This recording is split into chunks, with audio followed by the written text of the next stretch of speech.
गया जेल में छोराइयो चमार का, चंद्रशेखर गया जेल में छोराइयो चमार का। जय जय जय जय जय भैया।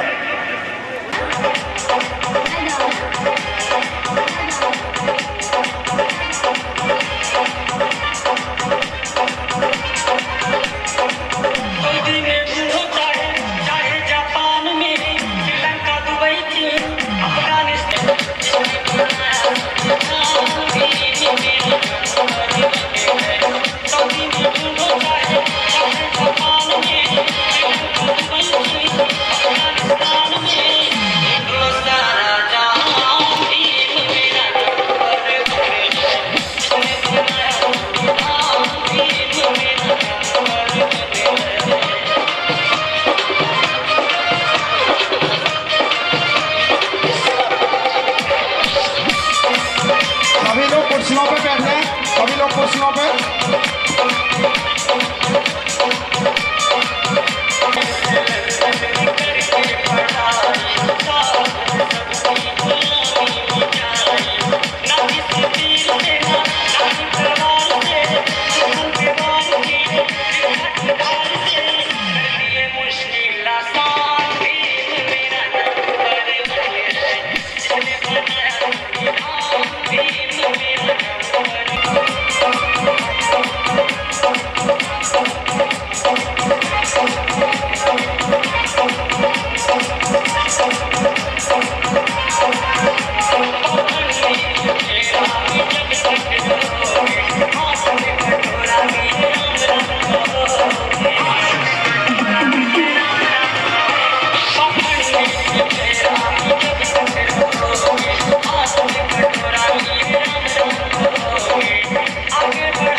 व्यवस्था करवाएं सभी साथी।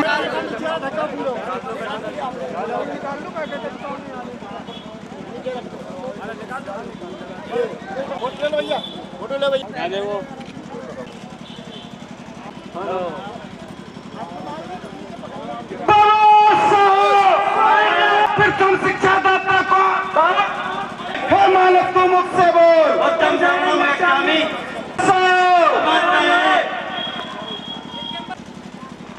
सम्मानीय आप कार्यक्रम को बाबा साहब के स्वागत माला के बाद कार्यक्रम को आगे बढ़ाते हैं। तथागत गौतम बुद्ध के संत गाड़गे को आवाज देने वाले बहन इस विचार आदि महाथेरों माता बहनों को प्रणाम, युवा साथियों को नमो बताए जय भीम। एक बार जोर स्वागत बेला में मैं नाम बोलते जाऊंगा। पूज्य भिक्खु विश्वज्योति जी, जो भी बाहर से सम्मानीय साथी आए हैं उनका सम्मानीय पूज्य भिक्खु संपूर्णानंद जी बुद्ध विहार भांडेर, सम्मानीय ज्ञादीन कुशवाहा जी आए और भिक्खु संघ का स्वागत करें। यहाँ पे देखिए निवाड़ी सम्मानीय प्रोफेसर डॉक्टर MS विमल साहब जी सामने देखिए सर। सम्मानीय श्री राजेंद्र गौतम उर्फ पिंटू भांडेर आए और हमारे बकरी प्रसाद अहरवार जी सेवानिवृत्त प्रधान अध्यापक जी का स्वागत करें। बनमाली लाल सरोनिया जी सेवानिवृत्त और स्वागत करें। सम्मानीय विशेष अतिथि के रूप में वीरेंद्र बाल्मीकि रूप में संतोषी बादाम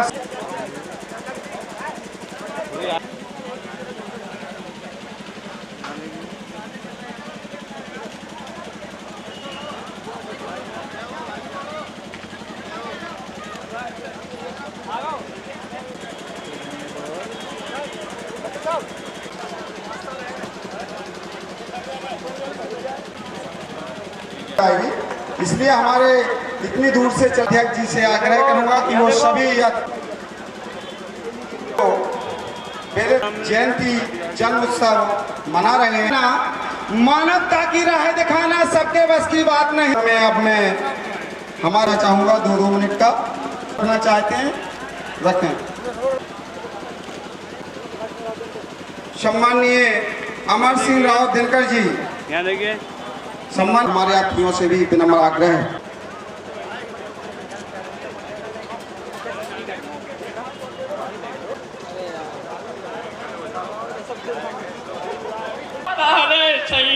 अरे हमारी माने जाओ कहीं हम बात ही बता रहे सही। बस इतना ही बहुत है। बहुत जय भीम, नमो बुद्धाय। आज का दिन है बड़ा महान, आज का दिन है बड़ा महान, आज का दिन है। कर गए वह ऐसा काम बना दिया हमारे देश का संविधान। शुक्रिया। जी के चरणों में श्रद्धा समर्पित करते हुए बाबा साहब जिनने अपने चारों बेटों की कुर्बानी देने के बाद हम सभी समाज को बहुजन समाज को समस्त भारत के नाम और मुख्य अतिथि के रूप में प्रोफेसर साहब, विशेष अतिथि के रूप में हमारे समस्त मंच पर विराजमान अतिथिगण। दोस्तों, आज वो दिन है जिन्हें हम कभी नहीं भुला सकते। आज हमारे बाबा साहब ने अपने संपूर्ण जीवन को त्याग कुर्बान करके हमको जो संविधान में जो जगह दी है, हक और अधिकार दिए हैं, जिनकी बदौलत आज हम सब लोग अपनी आवाज़ और अपनी हक अधिकार जो लड़ाई लड़ते हैं वो आज हमारी संगठन। आज बाबा साहब ने जो हमको अधिकार दिए हैं, वे अधिकार इतनी आसानी से हमको मिलने वाले नहीं थे। सदियों से हमारे पुरखों के ऊपर अन्याय अत्याचार हुआ करता था।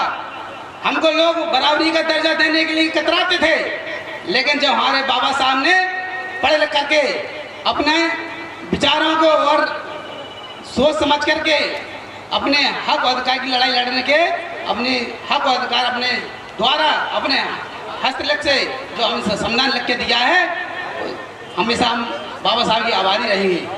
और आज महात्मा ज्योतिबा फुले जी की जयंती जो हम मना रहे हैं, साथियों, कहने के लिए मैं कुछ ही शब्दों में अपनी बात को बताना चाहूँगा संक्षिप्त में। आज बाबा साहब महात्मा ज्योतिबा फुले जी ने जो जोत जगाई और घर घर में शिक्षा देने का कार्य किया, वो हक अधिकार में हमारे बाबा साहब ने उसमें संविधान लिखा। जो आज हम लोगों को शिक्षा मिल रही है निःशुल्क, जो आज हमको स्वास्थ्य शिक्षा मिल रही है निःशुल्क, आज स्वास्थ्य मिल रहा है निःशुल्क, जो बाकी जीवन हम लोगों को जीना होता।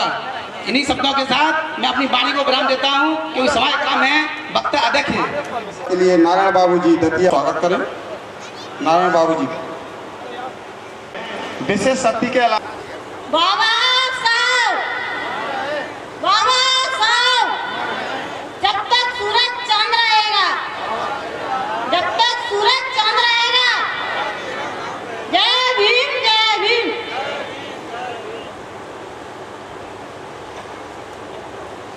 आज हमारे 14 अप्रैल का दिन SC, ST, OBC और सर्व समाज के लिए बड़े हर्ष एवं गौरव का दिन है।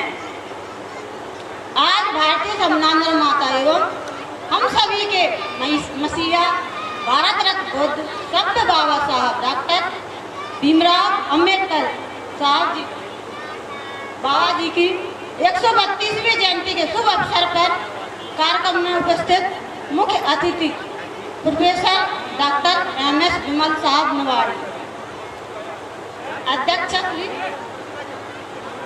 पूज्य धनतन संयम बुद्ध मातेरो अखिल भारतीय भिक्षु संघ के अध्यक्ष सम्यक बुद्ध सिमरा आमंत्रण भिक्षु संघ पूज्य भिक्षु विश्व ज्योति पूजने माननीय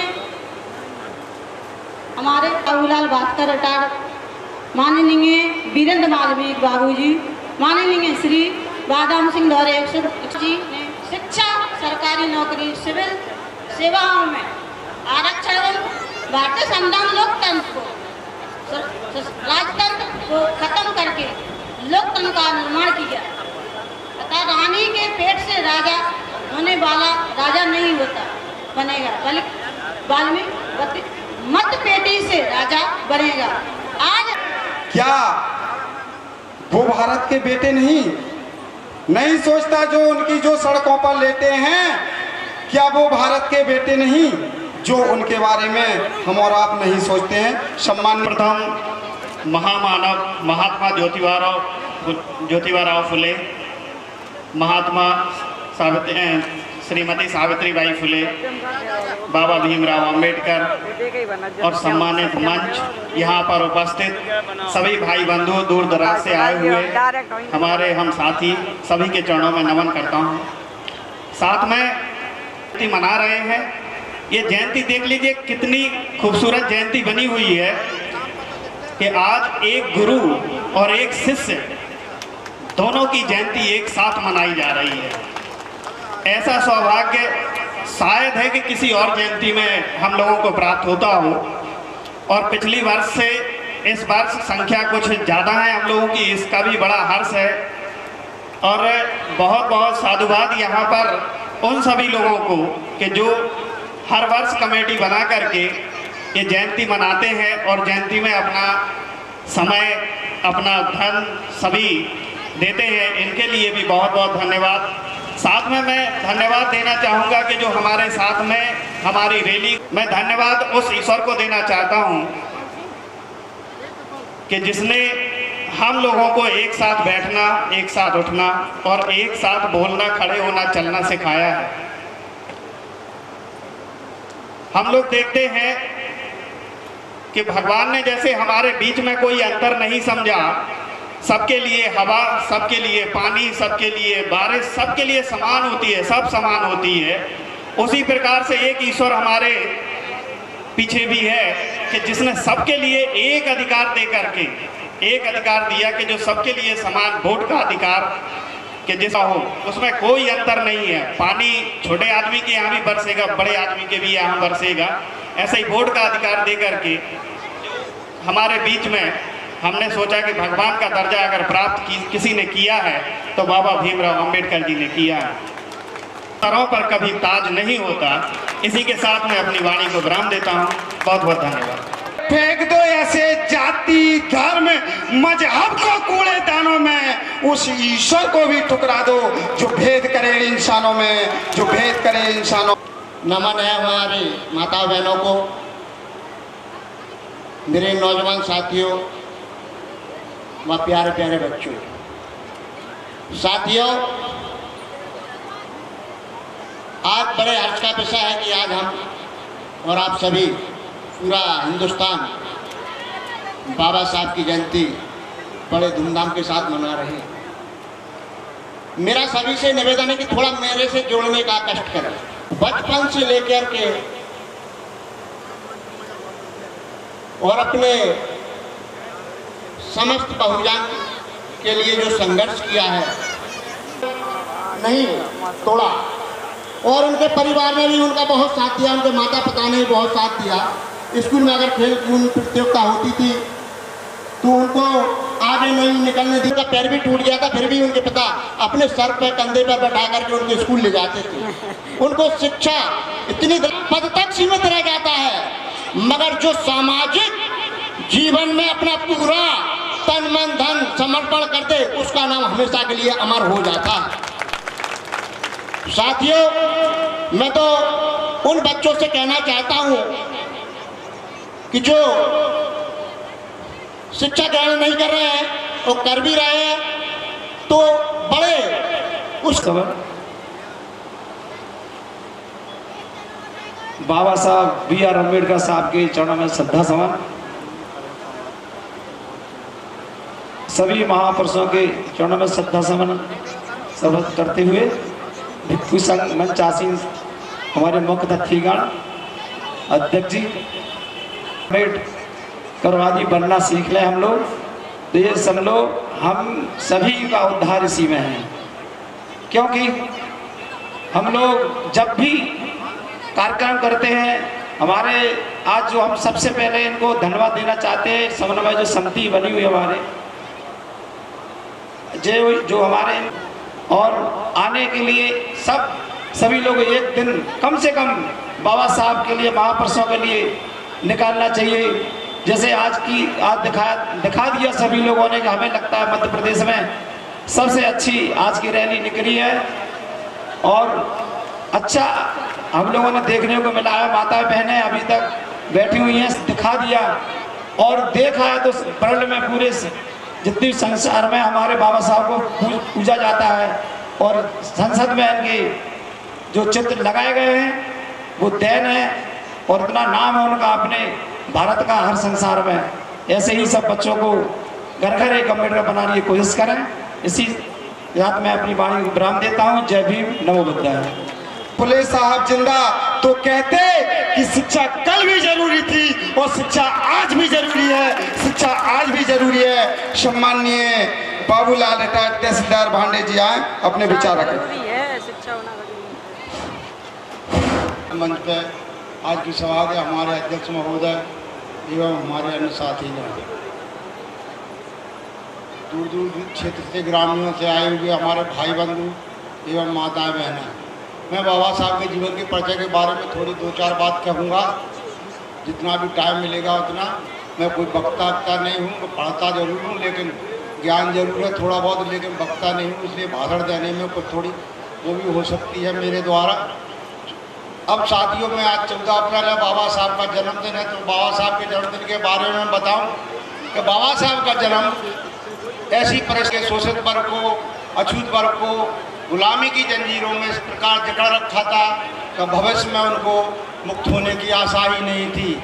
ऐसी विषम परिस्थिति में पूजनीय बाबा साहब का जन्म हुआ। स्थिति विषम पे स्थिति बन गई तो 1928 में साइमन को भारत भेजा गया। प्रधानमंत्री इटली भी साथ में आया, वहाँ आया, उसके सामने भी बाबा साहब ने अपनी बात रखी, तर्क रखा, अपने समाज की स्थिति बताई कि हमको शिक्षा से वंचित किया गया, खाने को नहीं दिया जाता, जबरदस्ती बेगारी कराई जाती है। इस पर साइमन ने केवल इतना तो कर दिया था उस समय सन 28 में कि शिक्षा का द्वार कुछ अछूत समाज के लिए खोल दिया था और पुलिस में या अन्य उसमें छोटी पुलिस में भर्ती करने का अधिकार को दे दिया था। इसी बात से नाराज होगा हमारे भारतीय समाज, जिसको क्या कहें ब्राह्मणवादी समाज या सवर्ण समाज जो भी कहना हो, उसने इसका विरोध किया और साइमन गो बैक के नारे लगाए। साइमन तो चला गया सन 28 में, लेकिन साथ में यह बता गया कि अब आपका मामला जो की तरफ से भी कुछ सदस्य थे, कुछ मुस्लिमों की ओर से जिन्ना इत्यादि सदस्य थे जो गोलमेज कॉन्फ्रेंस में गए, लेकिन अछूतों की तरफ से केवल बाबा साहब थे, एक और शायद थे कोई श्रीनिवासन करके, 2 लोग कि भाई ये अब तुम घर का मामला है, घर की बात घर में सुलझा लेंगे। यह कह गए नहीं, बाबा साहब अपनी बात पे अड़ गए कि सबसे पहले बात समानता का आप बात करिए कि हम समानता का अधिकार देंगे। जो हमारा समाज जो शिक्षा से बाबा साहब ने पूरे संसार के सामने खुले रूप से कहा, हमारा समाज जो सदियों से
करता हूँ, क्योंकि बहुत दिनों से ये समाज के दर्शन नहीं हुए थे और इस वास्ते, और बाबा साहब की जयंती तो हर जगह मन रही है, लेकिन सभी आप लोगों के दर्शन के वास्ते मैं यहाँ उपस्थित हुआ हूँ।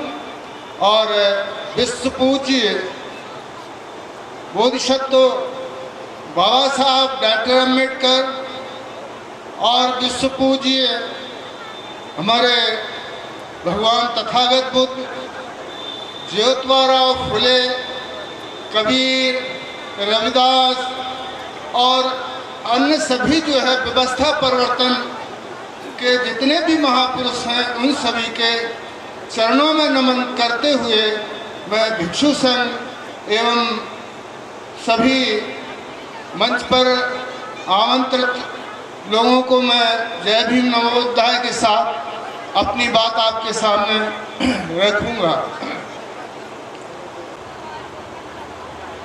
माने ऐसे महापुरुष बाबा साहब डॉक्टर अम्बेडकर हुए हैं जिन्होंने समय को बदल दिया है, और आज हम और आप बैठे हुए हैं कि उन्हीं की देन है।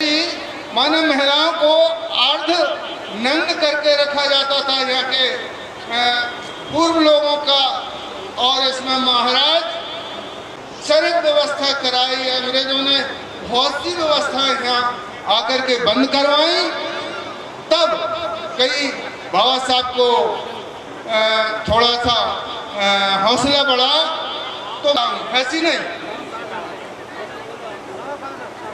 सम्माननीय हमारे बीच में डी.आर. राहुल जी आ चुके हैं, रिटायर्ड न्यायाधीश दतिया।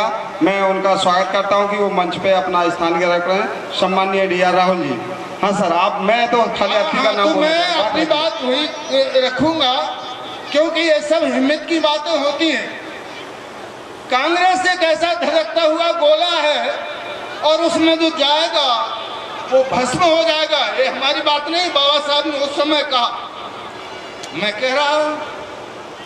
और अभी जो आप जितने भी पढ़े लिखे हमारी महिलाएं जो अच्छे कपड़ा, खाना पीना जो भी कुछ दिखाई दे, बाबा खूब उजी तो कर गए, घर घर सूरज धर गए। जो नहीं है सूर्य भगवान हनुमान जी ने लीला पे हनुमान सूरज की बात नहीं कर रहे, शिक्षा रूपी सूरज, शिक्षा रूपी सूरज आपके यहाँ घर घर में शिक्षा का अलग जगाया बाबा साहब ने, तो आज जो है सूरज धरा हुआ है सबके ही। बाबा खूब उजी तो कर गए, घर घर सूरज धर गए, दलित समाज उठा गए ऊपर, भारत को ऐसी युक्ति कर गए, कैची हती अकल की उन्नो, चाल कुचाल कतर गए।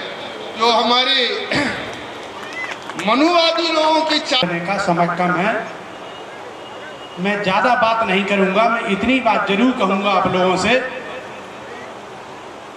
कि आज ये 2 जयंतियां हैं। वैसे 11 अप्रैल की जयंती महात्मा फुले साहब की थी और 14 अप्रैल की जयंती बाबा साहब डॉक्टर B.R. अम्बेडकर साहब की है। तो सबसे पहले मैं 2 शब्द महात्मा फुले साहब के बारे में जरूर कहूंगा। ये वो महापुरुष है जिन्होंने 1848 में, जब देश की जाति व्यवस्था चरम सीमा पर थी, वो सूत्रों को पढ़ने लिखने का अधिकार नहीं था, उस समय उन्होंने 1827 में उन्होंने सबसे पहले शिक्षा के दरवाजे खोले, और शिक्षा के दरवाजे खोलकर 1848 में उन्होंने पहला स्कूल खोला था। तो जो माँ बहन बेटियां थी, छोटे छोटे बच्चे थे हमारे, वो पिछड़े वर्ग के अपनी झोरियों में डालकर, जिसको देसी भाषा में थी, जिन्होंने इन महिलाओं को पढ़ाने का काम शुरू किया था। एक बार की घटना मैं उनकी बताऊं, जब वो जा रही थी पढ़ाने के लिए, तो सामान्य वर्ग की महिला थी, तो कहती ये धर्म विरोधी है, इसमें पत्थर मारो, ये वेश्या है, जब धर्म के विरुद्ध काम कर रही है, धर्म में सूत्रों को पढ़ने लिखने लिखने का अधिकार नहीं है, लेकिन ये पढ़ने लिखने का अधिकार तो छोड़ो, ये तो पढ़ाने का काम कर रही है। इसमें पत्थर मारो तो कहीं कीचड़ मार दे, एक बार कई बार तो उनके जो गोबर होते हैं तो कुल्लड़ों में भरकर उनके सिर में दे मारा, पूरी साड़ी खराब हो गई। रोते हुए लौट कर वो वापस आई और महात्मा फुले साहब से बोली कि देखो भाई, हमारी ये हालत कर दी, साड़ी गंदी कर दी, कैसे पढ़ाने जाए। तो महात्मा फुले साहब बोले कि उनके तो उसमें लिखा कि आपको कभी सम्मान नहीं मिलेगा, कितने भी वेद में पारंगत जो सूत्र हो जाए इन्हें कभी सम्मान प्राप्त नहीं होगा। तो इसलिए आप अपने बिना अपमान के सोचे हुए हम तुम्हें कुछ पैसा बचत रखा है, एक काम करो, एक साड़ी तुम्हारे पास एक साड़ी और लाओ, बाजार जाओ। और मैं लेने गई और जब उन्होंने साड़ी ली कि हमें ये पसंद है, ले ली, तो उन्हें वहां का जो व्यापारी था वो बोला किस जात की हो भाई? तो बोली मैं माली हूँ। अरे तू शूद्र जात की है तो तुझे नई धोती पहनना का भी अधिकार नहीं है। तो उन्होंने लिया और लकड़ी के डंडे में नाली बनी हुई थी, उस धोती को उसमें डुबो दिया, बोले जा धोकर पहन लेना। कभी कोरी धोती पहनी नहीं जाती है शूद्रों, हमारी टक्का और तत्तन से दत्ता कह रहे, हमारे टुकड़ा टुकड़ियर के पांव छूरा ठंडे घड़ा को पानी पी रहा है, केवल किसके कारण? केवल वोट के कारण। अगर वोट नहीं होता हमारा तो तुम्हारा दुआ थूकने को भी तैयार नहीं होता। लेकिन ऐसे महापुरुष ने, आप ये समझते होंगे वोट का अधिकार तुम्हें साधारणता में मिल गया, नहीं, इसके लिए हमारे महापुरुष ने जबरदस्त संघर्ष किया है। सन 1932 की घटना है, बाबा साहब डॉक्टर अम्बेडकर गोलमेज के लिए जा रहे थे और पता लगा उनको जब वो उसमें हवाई अड्डे पे थे तो उनके भाई साहब आए आनंद, बोले अरे डॉक्टर अम्बेडकर कहाँ जा रहे हो? बोले मैं लंदन जा रहा हूँ। बोले लंदन तो आप जा रहे, तुम्हारा बच्चा तो राज रत्न खत्म हो गया। तो वो बड़े सोच में पड़ गए और रवाजे हो गए। बोले नहीं, तुम जाओ अपने बच्चे का दाह संस्कार करो अपने, और मैं तो अगर मैं बच्चे का दाह संस्कार करता हूं तो मेरा ये जहाज है उसका समय चूक जाएगा। तो जो लाखों करोड़ों लोगों की हम जिंदगी बदलने वाले हैं, जिन लाखों करोड़ों की हम जिंदगी बचाने वाले हैं, एक जिंदगी के पीछे हम करोड़ों जिंदगी कुर्बान नहीं कर सकते हैं। और बाबा साहब डॉक्टर अम्बेडकर लंदन के लिए रवाना हो गए और जब लंदन पहुंचे तो गोलमेज की सभा में उन्होंने बात रखी कि 1935 में इंडिया एक्ट बनना था। तो उन्होंने कही अंग्रेजों ने कि भाई हमने सभा इसलिए बुलाई कि इसके लिए कुछ प्रस्ताव हो, इस 1935 के लिए इंडिया एक्ट के लिए तो प्रस्ताव दे दो हमें कुछ। तो उन्होंने कहा कि बताओ भाई कौन चुनेगा ये चीज? बोले नेता कोई ना कोई प्रतिनिधि चुन के जो अच्छी बात रख सके। तो उन्होंने कहा कौन चुनेगा प्रतिनिधि, कैसे चुने जाएंगे? कुछ लोग बोले साहब वोट के आधार पर चुने जाएंगे। तो बोले वोट देगा कौन? पहले वोट का अधिकार किसी को नहीं था, तो उन्होंने कहा वोट देगा कौन, कैसे दोगे? तो सबसे पहले राजा महाराजा का प्रतिनिधि बोले मेरा प्रस्ताव लिखिए। उन्होंने प्रस्ताव दिया कि हैसियत के मुताबिक वोट की कीमत होना चाहिए। बोले कैसी? बोले गांव को जागीरदार हो, समझ लो 500 वोट करा, पूरा गांव उसकी बात मानता है, और बड़ो जागीरदार हो तो 5000 वोट की कीमत, राजा वोट डाल 1 लाख वोट, हैसियत के मुताबिक वोट की कीमत। उन्होंने कहा ठीक है, लिख दिया। जो पढ़ा लिखा वर्ग था वो बोला कि साहब एक प्रस्ताव वहां भी लिख दो। बोले बताओ। तो उन्होंने लिख दिया कि जो पढ़े लिखे लोग हैं उन्हें वोट का, उन्हें अपनी आवाज रखी। उन्होंने कहा मैं कुछ कहना चाहता हूं। बोले क्या कहना चाहते हो? सभी तो हो गया। बोले नहीं, आपने मुट्ठी भर लोगों को वोट का अधिकार दे दिया। और इस देश में करोड़ों कीड़ा मकोड़ों की तरह भरे पड़े हुए, इनका तो प्रतिनिधि कभी चुन के ही नहीं जा सकता है। बताओ हम कैसे? क्यों? तुम्हारे लोग हैसियत के मुताबिक वोट की कीमत में नहीं आते। तो बाबा साहब ने कहा देश के चमार को रिका चिड़िया तेरी तुम्हारी, ना तो कहूंगे राजा महाराजा है, ना कहूंगे बड़े जागीरदार है, इनको रहने को टप्पन नहीं है, और ना इनकम टैक्स में आते, ना ये बड़ा आदमी का एक वोट और एक वोट की एक कीमत हो चाहिए, चाहे रानी हो चाहे गांव की मेहतरानी हो। पेटी में से के प्रस्ताव में रख दिया कि जो भारत के मूल निवासी, इनकी उम्र 21 साल बालक हो चुका हो, चाहे महिला हो या पुरुष हो, हर आदमी को वोट का अधिकार दिया जाता और सील लगा दी। जब वो सील लगी तो बाबा साहब का सीना चौड़ा हो गया कि आज के बाद हमारे लोगों की कीमत शुरू हो गई। और बड़े बड़े राजा महाराजा आए भारत में, उन्होंने एक सभा बुलाकर उन्होंने बोला था कि देखो भाइयों, बाबा साहब हमें एक ऐसी अचूक बंदूक दे गए, ऐसी अचूक बंदूक कि इसे निशाना लगाने के नकाऊ के सामने चलाई जाए, ना जाए चलावे की आवाज हुए, और अंधा भी कंधे पर धड़कन दे, हमारे दुश्मन के सीधे सीने में लगती है। अकेले में बता दें, उनके अगर 100 कॉलेज होंगे बड़ी जातियों के, तो आपका उसमें एक कॉलेज नहीं होगा।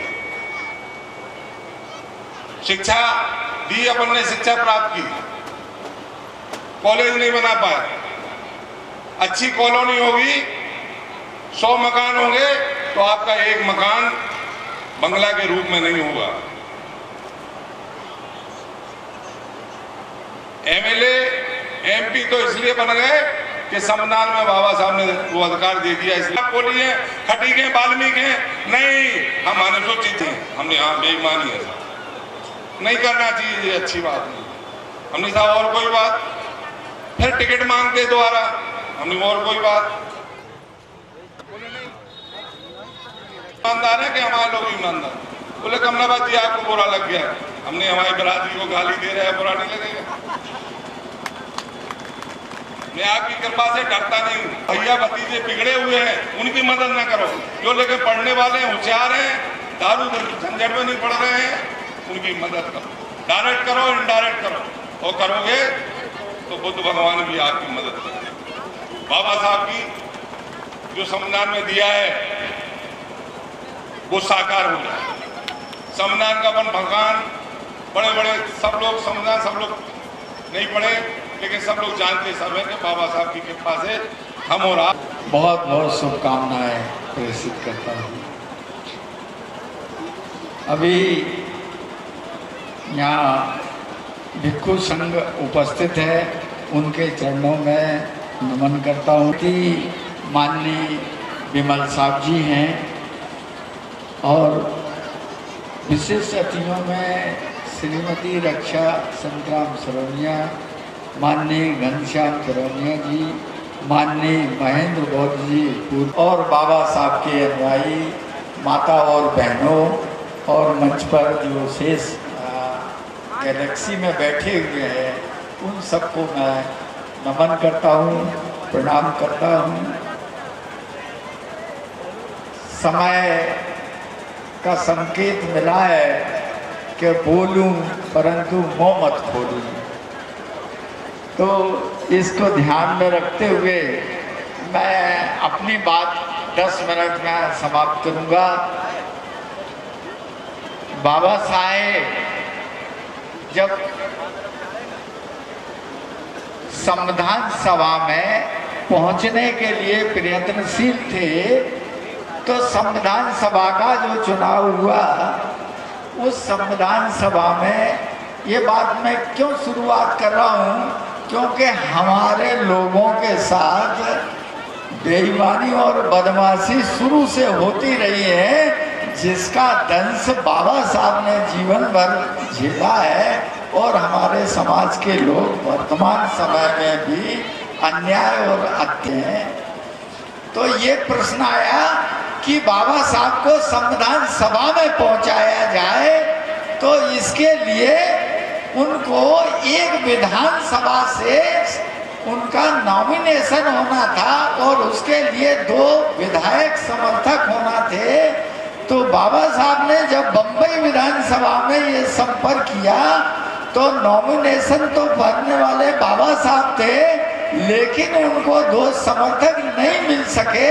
इस कारण से बम्बई विधानसभा से संविधान सभा के लिए चुनाव नहीं लड़ सके। महामानव योगेंद्र नाथ मंडल ने जब ये बात सुनी तो बाबा साहब को उन्होंने कलकत्ता आमंत्रित किया और उन्होंने बाबा साहब से कहा कि आप हमारे कलकत्ता से चुनाव लड़िए, आपको हम जीत के संविधान सभा में पहुंचाएंगे। तो योगेंद्र नाथ मंडल जी ने बाबा साहब का नॉमिनेशन किया और सपोर्ट किया और उनको जिताया। संविधान सभा का जो चुनाव क्षेत्र था उसका नाम था जैसोर और खुलना। ये जैसोर और खुलना से बाबा साहेब संविधान सभा में पहुंचे। अब इसी बीच क्या होता है कि 1947 का भारत स्वतंत्रता अधिनियम पारित हो गया और 2 राष्ट्र बन गए, भारत और पाकिस्तान। तो उसमें ये नियम कानून था कि जो जनता 50% हिंदू है तो वो भाग हिंदू को मिलेगा और जिस भाग में 50% प्रतिशत से अधिक जनता है वो मुसलमान भाग पाकिस्तान को जाएगा। तो यहीं से हमारे जो तथाकथित राजनीतिक दल थे उन्होंने बाबा साहब को पटकने की योजना बना रखी। जैसोर और खुलना की जो आबादी थी वो 50% हिंदुओं से अधिक थी, इसलिए वह क्षेत्र बाबा साहब का पाकिस्तान में नहीं जा सकता था। लेकिन उस षड्यंत्र के तहत जैसोर और खुलना का क्षेत्र पाकिस्तान में घोषित कर दिया और बाबा साहब पाकिस्तान के संविधान सभा के सदस्य बन गए। भारत की सदस्य आम चुनाव ये नहीं रहे और संविधान सभा में नहीं पहुंच सके। ऐसा क्यों किया? और मालूम है क्या कहा बड़े बड़े नेताओं ने? बोले बाबा साहब का सपना चकनाचूर कर दिया। बोले बाबा साहब की दरवाजे की तो बात छोड़ो, खिड़की और दरवाजे यहाँ तक कि रोशनदान भी बंद कर दिए, इसलिए बाबा साहब संविधान सभा में नहीं पहुंच सकते। ये षड्यंत्र की बाबा साहब के साथ पहली घटना थी जो बाबा साहब ने इसको भोगा। अब जब अंग्रेजों के समक्ष ये समस्या पैदा हुई कि हमने इस्लाम धर्म वालों को तो पाकिस्तान दे दिया और हमने दलित भाइयों को विरासत में ये कोड़ी फूटी नहीं दी, तो इनके लिए हम क्या कर सकते? वो बाबा साहब थे जो अपना सिक्का और बुद्धिता के कारण लोहा मनवाने में सक्षम थे। तो ये पहला जवाब था बाबा साहब का कि मैं दरवाजा तोड़। 1929 से इंग्लैंड में महिलाओं को पावर वोट डालने का अधिकार मिला था। ये बाबा साहब न केवल हिंदुस्तान को ऊपर रखते थे, विदेशों को भी अपनी डांट लगाते थे। अब संपन्न होते हुए भी उस लड़ाई को एक इंच भी आगे नहीं बढ़ा पाए, तो ये दुर्भाग्य। हम गाना गा रहे हैं डॉक्टर अम्बेडकर ने ये किया। हम ये पूछना चाह रहे हैं कि डॉक्टर अम्बेडकर अनुयायी अगर सवर्ण समाज हमें मारता है हमें दुख नहीं होता, क्योंकि उन्हें मानना चाहिए। हमारे हजारों साल से उनसे संबंध रहे। छोटा सा शिक्षित बनो, संगठित रहो, संघर्ष करो।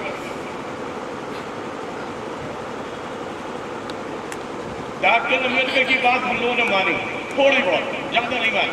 हम लोग सबसे बड़े बेईमान है समाज के लोग, डॉक्टर अम्बेडकर साहब की पूरी बात नहीं मानी। सही बात है। 14 अप्रैल को 6 दिसंबर को हम आते हैं, बधाई देते हैं, श्रद्धांजलि देते हैं, लेकिन उनकी बातें नहीं मानते। ठीक है, हम लोग शिक्षित तो ज्यादा नहीं बन पाए, जितना डॉक्टर अम्बेडकर ने सपना देखा था उतना हम लोग नहीं पढ़ पाए, न अपने बच्चों को पढ़ा पाए। संगठित हम नहीं पाए और हो भी नहीं सकते। 75 साल में हम लोग संगठित नहीं हो पाए। पढ़े लिखे जब संगठित नहीं हो पाए तो आप सोचो कैसे संगठित। अब तो एक ही चीज बची है, वो है संघर्ष। जो हमारे युवा लोग बैठे हैं, हम लोगों में तो बहुत से लोग हैं बेईमान है। मंच पे चाहिए सब आपने पंजाब पकड़ो का नेता को, कागजगारी को, भैया तुमने दलित समाज से कितने की रिश्वत खा रहे, काहे लूट रहे। अरे हम कहाँ देवे उदाहरण। आप लोग तो चस्तीत गवाए हो। डॉक्टर अम्बेडकर को कौन खावे वाले आदमी, डॉक्टर अम्बेडकर की बात करने वाले आदमी करोड़ों में बिक रहे। पंचो चाहे जनता तो बोलो बिक रहे। रिजर्वेशन डॉक्टर अम्बेडकर सामने जाओ और भैया बिकने को पावर उनको मिल गया। कीमत लगाओ कितने लगा रहे। तो अगर तुम जो ही चाहो तो बहुत लोगों ने तो बात कही, हम भी बात कह रहे हैं कि अगर आपको जो ही डॉक्टर अम्बेडकर कह गए रिजर्वेशन वो लाभ जो ही है, वोट देवे को अधिकार जो ही है। वो कहती कि एक दानी को वोट में तराने को वोट बराबर। तो भैया अगर बेच में लगे रहे तो सोच लो क्या करने को। आप लोगों को भविष्य ज्यादा अच्छा नहीं है, को नहीं है लड़ने वालों। डॉक्टर अम्बेडकर के बाद लगभग तो कांसी राम जी आए कि चलो भाई ठीक है, को समाज में कोई लड़ने वालों आती है और लड़े भी। कांसी राम के बाद लड़ाई बहुत काहे नहीं आई, जो भी आप जाना था।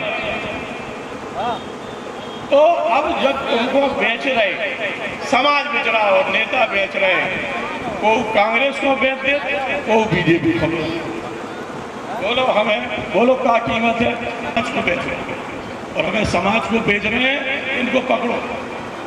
गाँव में पहले जो हो तो कोई गलती करे तो हुक्का बंद कर देते, कचू हो तो जांच से डाल देते। अरे आप लोग करो नहीं कि जो अधिकारी बेईमानी कर रहा तुम्हें जांच से डाल दे, जो नेता बेईमानी कर रहा तुम्हें जांच से डाल दे। जितना आपको उठा ले हो, अपने हाथ में पकड़ो, वैद्यनाथ डॉक्टर अम्बेडकर को सब लोग गुरु हो। बहुत बहुत धन्यवाद। नहीं, नफरत की दीवार मिटाना सबके बस की बात नहीं। लाखों धुरंधर आए इस रास्ते में, पर ना मिला भीम बाबा सा। भारत का संविधान बनाना सबके बस की बात नहीं। सम्माननीय मुखर्जी, आज पुरुषों से ज़्यादा है तो क्यों ना पूरी बात उन्हीं से कही जाए, लेकिन अब विचार बदल दिया है। मंच पर महापुरुषों के चित्र में सबसे पहले बहुजन हिताय, बहुजन सुखाय का संदेश देने वाले महामानव तथागत गौतम बुद्ध, शिक्षा की ज्योति जलाने वाले महामना ज्योतिबा फुले, माता सावित्री बाई फुले, जिनकी जयंती मना रहे हैं बाबा साहब डॉक्टर अम्बेडकर, माँ रमाबाई अम्बेडकर, भीमाबाई अम्बेडकर और तमाम ऐसी महान कमलापत जी आर्य साहब, रक्षा बहनों प्यारे वर्जन। चूँकि ये दो जयंतियों का संगम है, संयुक्त कार्यक्रम है, इसलिए महात्मा ज्योतिबा फुले के बारे में थोड़ा बहुत बताऊंगा और थोड़ा ही बहुत मैं बाबा साहब अम्बेडकर के बारे में बोलूंगा। महात्मा ज्योतिबा फुले बाबा साहब अम्बेडकर के गुरुओं में से एक थे। बुद्ध, फुले, गुरु रविदास और गुरु कबीर और तमाम सारे बहुजन समाज में जन्मे संत और गुरु साहब के प्रेरक रहे। उन सभी को नतमस्तक होता हुआ एक घटना का जिक्र करूंगा जो बचपन की घटना होगी ज्योतिबा फुले की और बुढ़ापे की घटना होगी बाबा साहब अम्बेडकर की। इसलिए एक महापुरुष का बचपन छूँगा और दूसरे महापुरुष का बुढ़ापा छूँगा और दो बिंदुओं में अपनी बात को समाप्त करता हुआ अपनी बात समाप्त कर दूंगा कुछ ही चंद मिनटों में। साथियों, ये ज्योतिबा फुले का नाम और सावित्री बाई फुले का नाम अब लगभग सभी लोग जानने लगे हैं, दुत्कार देते हैं। और जब हम इनके बीच में गए तो उन्होंने हमें दुत्कार दिया। आखिर ऐसी वजह क्या है कि कुछ बच्चे हमारे लिए अपनी, उसमें खामी है, कोई इंसान बुरा नहीं है। कोई भी व्यक्ति इस देश में और दुनिया में बुरा होता ही नहीं है। अगर बुरा होता है तो वो जिस सिस्टम में पल रहा होता है, जिस संस्कार में डूबा होता है, उस सिस्टम की गलती होती है। और वो सिस्टम थी वर्ण व्यवस्था। भारत की जो चतुर्वर्णीय वर्ण व्यवस्था थी, उन्होंने उसकी स्टडी की तो पढ़ना चालू किया, पढ़ना चालू किया। इसमें एक बूढ़ी माँ का बहुत बड़ा रोल था। उनकी माँ का नाम तो चिन्नाबाई था, लेकिन वो बचपन में गुजर गई थी। दूसरी सगुनाबाई का रोल था। सगुनाबाई रिश्ते में दूर की मौसी या मौसी की बिटिया ऐसा कुछ थी। ज्योतिबा फुले की जो है परवरिश उन्हीं ने की थी। विधुर हो गए, उनने शादी नहीं की, तो उन्होंने अपने रिश्तेदार की बेटी रख ली घर में, छोटी सी थी सगुना बाई। उसने बस झाड़ू पोछा करके अंग्रेज अफसरों के यहाँ और अंग्रेज बच्चों को देख करके कई बार एडमिशन हुआ सगुना बाई के माध्यम से, कई बार उनको बैक आना पड़ा और कई बार फिर से एडमिशन मिला। अंततः ये हुआ कि उन्हें सेल्फ स्टडी पर डिपेंड होकर रह जाना पड़ा। और सेल्फ स्टडी जब की, शास्त्रों के विरुद्ध जा रहा है आपका बेटा, तो पिता गोविंद राव ने रोकने का बहुत प्रयास किया, लेकिन नहीं रुक पाए। उनको सलाह दी गई कि इसकी शादी कर दो, तो शादी कर दी तो भी नहीं रुक पाए। आपको पता ही है कि पत्नी से समझौता हुआ था। ज्योतिबा फुले और प्रश्न करते हैं धोंडी राव प्रश्न करते हैं, ज्योतिबा फुले उत्तर देते हैं। और प्रश्न कहाँ से शुरू होते हैं? ब्रह्मांड से लेकर के और अंग्रेजी शासन की व्यवस्था। एक लाइन में उत्तर दे दिया है ज्योतिबा फुले ने, वही बुद्ध ने प्रतीत समुत्पाद में समझाया है। प्रतीत समुत्पाद समझ में भले नहीं आवे आपको, लेकिन ये ज्योतिबा फुले का गुलामगिरी पढ़ लोगे तो ब्रह्मांड समझ में आ जाएगा। पूरी फिजिक्स पढ़ लो, समझ में नहीं आएगी, ये आ जाएगी। तो ये जो है गुलामगिरी, मेरा आग्रह है सभी से कि 20 बार पढ़िए गुलामगिरी, एक बार में समझ में नहीं आएगी। 20 बार 126-27 पेज आप पढ़ोगे तो हो सकता है 20-25 बातें समझ में आ जाएं। दूसरी बात, उस किताब को पढ़ के ये समझ में आती है कि जितना ज्ञानवान ज्योतिबा फुले थे, उतना ही ज्ञानवान 19-20 का फर्क था धोंडी राव। चाहे उनको गुरु चेला कह लो और चाहे रविदास और कबीर साहब जैसे मित्र कह लो, और चाहे आनंद और मिलिंद और नागसेन जी का शास्त्रार्थ कर लो, जो बुद्ध के दर्शन में है, बुद्ध के लिटरेचर में है। तो मैं ये कहता इस माध्यम से उनकी बचपन की इस घटना से सिर्फ इतनी सी बात कहना चाहूँगा कि सुनी सुनाई बातें बहुत सही हो सकती हैं, लेकिन सब सही नहीं होती हैं, क्योंकि बताने वाला कहीं ना कहीं मैनिपुलेट करता है, और मैनिपुलेट जितना उसने किया, सुनने वाले ने और ज़्यादा किया हुआ है। इसलिए स्टडी को प्रश्नों से जोड़े। ये बात थी ज्योतिबा फुले के जीवन दर्शन से। दूसरा, उन्होंने किसान का कोड़ा किताब लिखी है। किसान का कोड़ा एक दर्दनाक कहानी है किसान की, जो हमारा उस समय का किसान हो या आज का किसान हो या आने वाले 100 साल आगे का किसान हो, उसकी सबकी दर्दनाक कहानी किसान के कोड़ा से समझ में आ जाती है। ये 2 पुस्तकें हैं ज्योतिबा फुले के द्वारा लिखी गई। अब आते हैं बाबा साहब अम्बेडकर के जीवन दर्शन पर। आपने बहुत सारा जानते हैं, बहुत सारी चीज़ें पढ़ी हैं, बहुत सारी बातें बाबा साहब अम्बेडकर वादी का क्या दोस्तों बिकने वालों का। सम्मानीय, इसी क्रम में मैं अध्यक्ष भाषण के लिए आमंत्रित करूं हमारे करुणा शीतल हृदय पञ्ञा पच्योति मोहेतं मरना सरलोक गुरु वंदे सुगति गति विमोहितं। मैं तथागत सम्यक संबुद्ध को बारंबार नमन करता हुआ संविधान निर्माता बाबा साहब डॉक्टर भीमराव अम्बेडकर को भी नमन वंदन करता हूँ। हमारे समाज में शूद्र समाज 85% समाज में 150 महापुरुष हुए हैं। उनमें भी जरा ऐसे लोगों को अपनी ओर से उनके मंगल की कामना करता हूँ। उनका मंगल हो, उनका मंगल हो। तो मैं आपसे एक बात कहना चाहता हूँ। तथागत बुद्ध के धम्म में बाबा साहब ने ही क्यों ये धम्म चुना? बाबा साहब ने, भारत में तो बहुत से धम्म थे, परंतु बाबा साहब ने भगवान बुद्ध के धम्म को क्यों चुना, यही हमें समझना है। इसी पे हमारी बात में चर्चा होना चाहिए। बाबा साहब का जीवन दर्शन, पीछा मौत गाते, उनके साथ कितना भी संघर्ष हुआ, उन्होंने संघर्ष किया, पर वो संघर्ष हमने तो नहीं करा। हम संघर्ष कहते कहते अब अभी हम 3 बातों को खूब सुन रहे स्मरण से। आज नहीं, आज से 70 साल मैंने कम 40 साल से उन बातों को हम सुन रहे। शिक्षित बनो, संगठित हो, संघर्ष करो।